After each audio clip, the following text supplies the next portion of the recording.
चलो दोस्तों, आज अपन स्टार्ट करने जा रहे हैं क्लास 12th की फिजिक्स, जहां पर आपको फिजिक्स के सारे नोट्स मिल जाएंगे। बस आप मेरे साथ जुड़े रहिए, चैनल को सब्सक्राइब कीजिए। अपन स्टार्ट करने जा रहे हैं चैप्टर फर्स्ट, स्थिर वैद्युतिकी। स्थिर वैद्युतिकी क्या होती है? स्थिर वैद्युतिकी विज्ञान की वह शाखा होती है जिसके अंतर्गत स्थिर आवेशों का अध्ययन किया जाता है, उसे स्थिर वैद्युतिकी कहते हैं। यानी क्या बोल रहा है? विज्ञान की वह शाखा है जिसके अंतर्गत केवल स्थिर आवेशों का केवल और स्थिर आवेशों का ही अध्ययन किया जाएगा। यानी कि आवेश की गति नहीं होगी, स्थिर आवेशों का ही अध्ययन किया जाएगा स्थिर वैद्युतिकी में।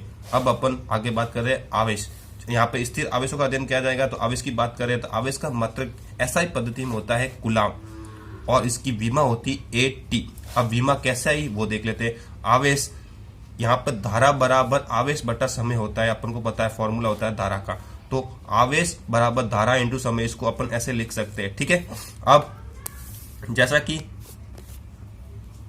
आवेश को लिख दिया अपन ने धारा इंटू समय के रूप में, ठीक है। और धारा का पूर्ण मात्रक होता है, अपन को पता है एम्पियर, को A लिख दिया और समय को T लिख दिया, ठीक है, जिसके कारण इसकी विमा हो गई AT, ठीक है। अब अपन देखते हैं आवेशों का CGS पद्धति में मात्रक क्या होता है? ESU, electrostatic unit. और SI पद्धति का मुझे पता है क्या होता है? कूलाम होता है। उसी तरह CGS पद्धति में मात्रक होता है आवेश का ESU, इलेक्ट्रोस्टैटिक यूनिट, आपको याद रखना है, ठीक है। अगर अपन आगे बात करेंगे अन्य आवेशों मात्रकों के बारे में, तो होता है MC, यानी कि मिली कूलाम और माइक्रो कूलाम, नैनो कूलाम और पिको कूलाम। ये अन्य मात्रक होता है। मिली कूलाम यानी 10⁻³ होता है, माइक्रो कूलाम 10⁻6 होता है, नैनो कूलाम 10⁻9 कूलाम होता है, और पिको कूलाम 10⁻12 कूलाम होता है, जिसमें सबसे इंपॉर्टेंट होता है आपका माइक्रो कूलाम 10⁻6।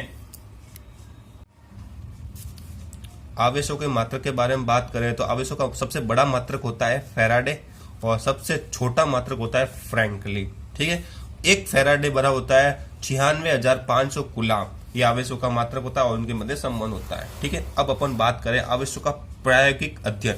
अपना टॉपिक है आवेशों का क्या करेंगे अपन? प्रायोगिक अध्ययन करेंगे, और फिर उसके बाद निष्कर्ष निकालेंगे आवेश कितने प्रकार के होते हैं, कैसे अच्छे मतलब रिएक्शन करते हैं, क्या होता है, ठीक है। तो सबसे पहले क्या करते हैं? आवेश के एक छड़ लेते हैं, कांच की छड़ लेते हैं, ठीक है। तो कांच की छड़ को एक रेशम के कपड़े से रगड़ते हैं, ठीक है।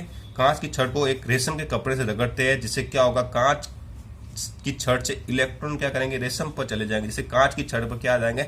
प्लस चार्ज हो जाएगा, क्योंकि इलेक्ट्रॉन कांच की छड़ से रेशम के कपड़े पर जा रहे हैं। तो इसके कारण क्या होगा? कांच की छड़ पॉजिटिव हो जाएंगी और रेशम का कपड़ा नेगेटिव हो जाएगा, ठीक है। तो कांच की छड़ पर पॉजिटिव चार्ज हो जाएंगे, तो यहाँ पर पॉजिटिव लिख दिया। अब उनको आपस में मिलाएंगे तो एक दूसरे से दूर भागती है, यानी उनके मध्य प्रतिकर्षण होता है, ठीक है। अगर अब प्लास्टिक की छड़ को ऊन के वस्त्र से रगड़ने पर, अब क्या करते? पहले तो कांच की छड़ को रेशम के कपड़े से रगड़ा था, अब प्लास्टिक की छड़ को ऊन के वस्त्र से रगड़ते हैं, जिसके कारण प्लास्टिक की छड़ पर क्या आ जाता है? माइनस चार्ज, यानी कि ऊन के वस्त्र से इलेक्ट्रॉन किस में आ जाएंगे? प्लास्टिक की छड़ पर आ जाएंगे। अब प्लास्टिक की छड़ को आपस में मिलाएंगे तो वो भी एक दूसरे से दूर भागती है, यानी उनके मध्य भी प्रतिकर्षण होता है। सिंपल सी बात है। अब अपन कांच की छड़ को क्या करते हैं? रेशम के कपड़े से रगड़ते हैं, जो भी पिछली बार भी किया था। और प्लास्टिक की छड़ को क्या करते हैं? ऊनी वस्त्र से रगड़ते हैं, ठीक है। यानी कांच की छड़ तो अपन ने रगड़ दिया है रेशम के कपड़े से, और प्लास्टिक की छड़ को अपन ने रगड़ दिया ऊनी वस्त्र से, ठीक है, और यहाँ पर लगा दिया। अब ये कौन सी कांच की छड़ है जिसको अपन ने क्या रगड़ा था? किससे रगड़ा था? रेशम के कपड़े से, जिसके कारण यहाँ पर प्लस चार्ज आ गया। और प्लास्टिक की छड़ है यहाँ पर, उसको अपन ने रगड़ा था ऊनी वस्त्र से, जिस कारण यहाँ पर क्या आ गया? माइनस चार्ज आ गया। अब यहाँ पर इन दोनों छड़ को आपस में मिलाएंगे तो एक दूसरे को क्या करेगी? ये आकर्षित करती है, यानी ये दोनों पास पास आ जाती है।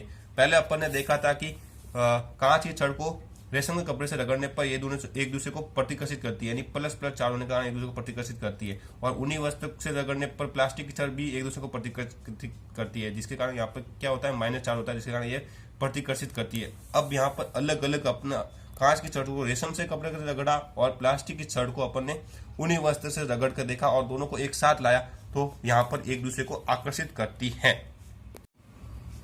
अब आगे देखते हैं कि दो वस्तुओं को आपस में रगड़ने पर उनके द्रव्यमान में परिवर्तन होता है, जो कि नगण्य होता है। जैसा कि अपन ने देखा, जब कांच की छड़ को रेशम के कपड़े से और प्लास्टिक की छड़ को ऊनी वस्त्र से रगड़ते हैं तो उनके ऊपर उनसे कांच की छड़ से इलेक्ट्रॉन जो होता है वो रेशम के कपड़े पर चले जाते हैं, और ऊन के कपड़े से प्लास्टिक की छड़ पर इलेक्ट्रॉन आ जाते हैं, ठीक है, जिस यानी कि इलेक्ट्रॉन का आदान प्रदान होता है, यानी कि द्रव्यमान में परिवर्तन होता है, लेकिन द्रव्यमान इलेक्ट्रॉन के द्रव्यमान का मान बहुत ही कम होता है, बहुत ही नगण्य, जिस कारण उसको नगण्य माना जाता है, ठीक है।